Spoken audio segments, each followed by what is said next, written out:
My name's Keith Glass. I came from Australia 10 years ago to Mobile, Alabama, and about a year and a half ago I decided this is the spot for a record store.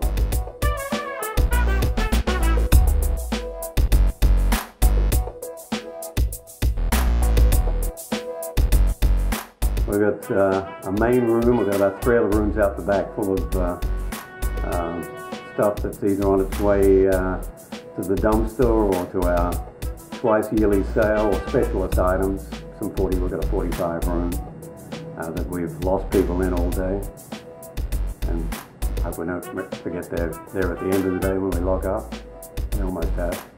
We have about 30 to 35,000 albums either in the racks or in boxes and rooms out the back, and possibly about 6,000 to 8,000 45s.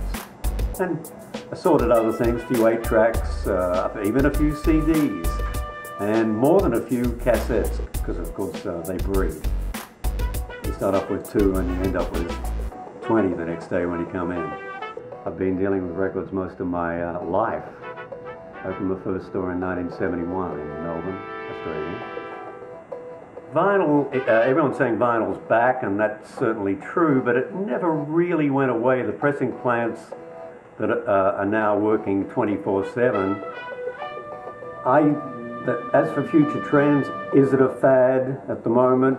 Is it back for a longer time? I think it's back because it's a tangible thing that you can hold in your hand. It's all an illusion because the music it certainly exists outside of that record. But when you hold a record, you feel like you've got the real thing. Call me crazy, but that's the way I feel about it. If you've got a track on an iPod or even a tape or a CD, it's not like having a record. It's a totally different feeling.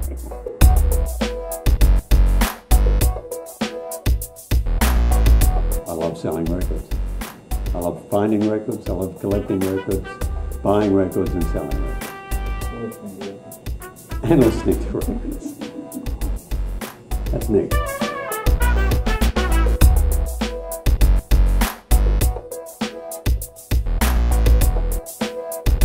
The shop is called Mobile Records, and we named it after the city. We wanted to put our stamp on Mobile, where there hadn't been a dedicated record store, independent record store, for 10 years.